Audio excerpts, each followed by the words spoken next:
right. Thanks you all for being here.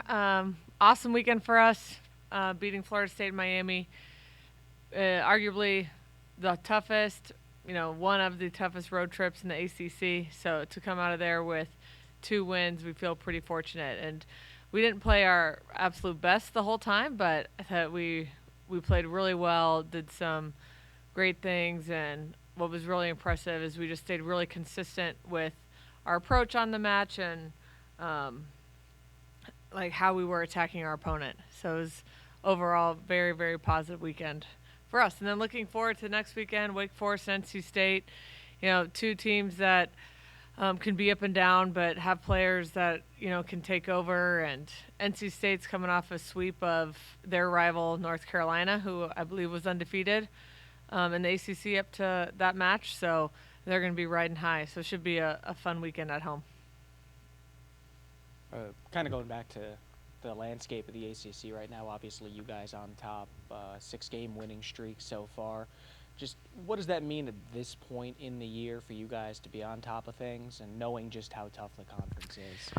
Well, it really means nothing. So, we're fortunate to be 6-0. I think we've played some really good teams, played Stanford, and then the Florida State Miami weekend is always circled as a coach. Like, can we survive that weekend?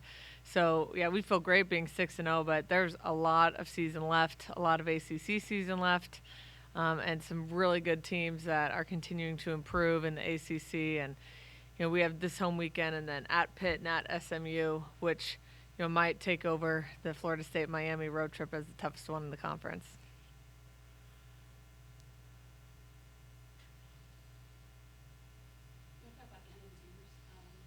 Yeah, Anna was amazing. I don't know what her final stats were, but the best weekend of her year for sure. And to do that on the road is very encouraging. And she was pretty excited getting off the plane tonight. Just felt like she's playing like she expects to play, and hopefully she'll propel that road weekend into this coming home weekend. Talk about, if you would, I know, and you kind of touched on it, but you got a lot of season left, but obviously Pitt get knocked off and get beat. I don't want to say it gives you a hope or anything like that, because you got to play them twice. Yep.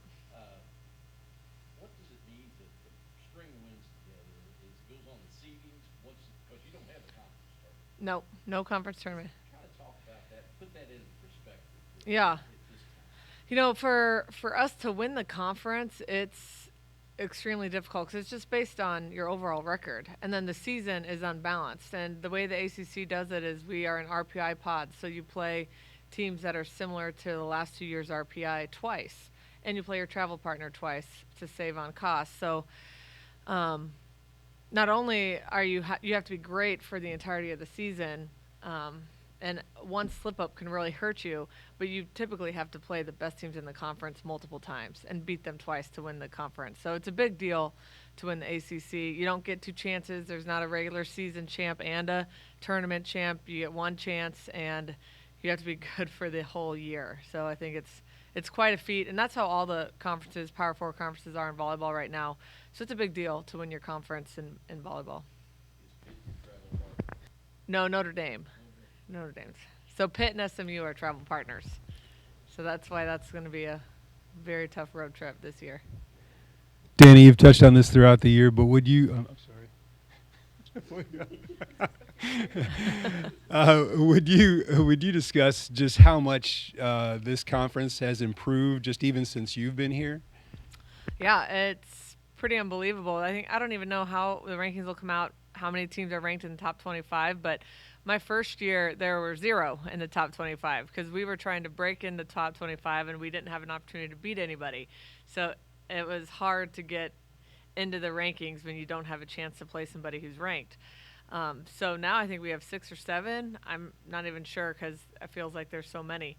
So just the fact that it's not just 1 or 2 at the top that are ranked, but it's across the whole conference. And then there's new teams getting ranked, and cracking that top 25 is a pretty big deal. Virginia had 2 great wins the weekend before, and they were receiving votes probably for the first time in 10 years. And so it's been pretty amazing to see the change in the conference. It's helped us. It's helped all the teams in the ACC, and we always felt like that was something that was holding us back from a recruiting standpoint is the level of the ACC, and now nobody can say that we're not up to par with every other conference.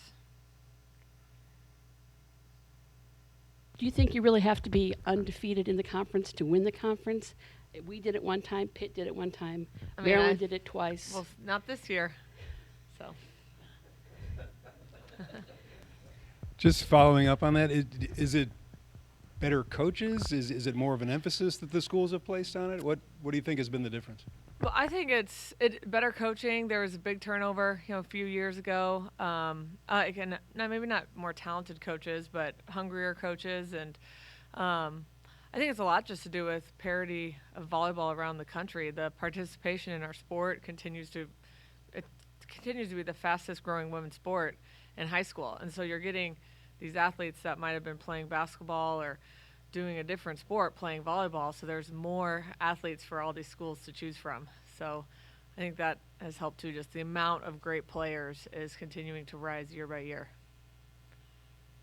You talking about the conference and no tournament, and then a couple weeks ago we were talking about RPI. How important, how do you balance it as a coach with knowing, if you don't win the conference, you've got to have that RPI and you want to host, you want to be that. Yeah. How do you kind of balance that, and do you almost guard against trying to slip up? They talk about in basketball all the time, bad losses and that kind of thing. Do you kind of have to guard against that a little bit more? For sure, it's tough. We suffered that last year. We had a bad loss in the middle season, and we were the 5 seed instead of the 4 seed.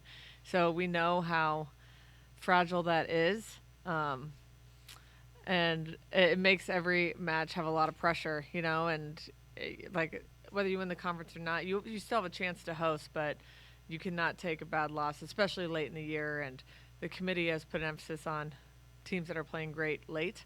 And that's one thing I'm liking about this team is that we're continuing to improve, and it seems like our best volleyball is ahead of us. Like, we have not peaked yet. And last year, maybe we peaked a little too soon. So this year, it's cool to have a different trajectory.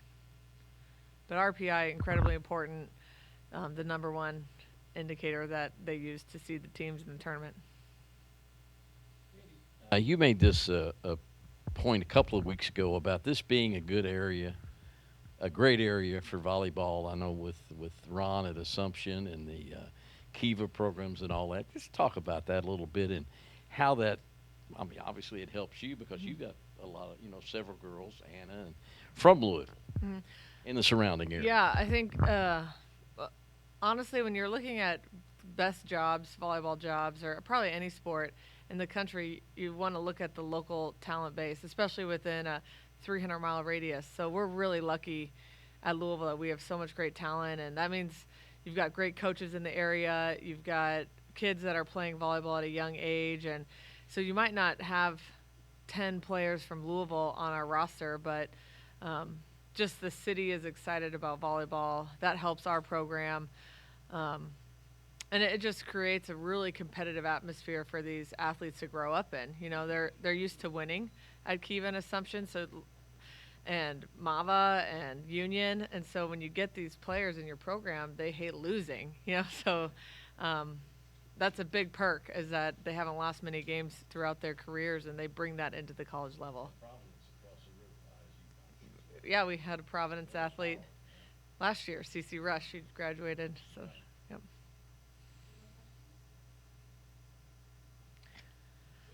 Thanks, everybody.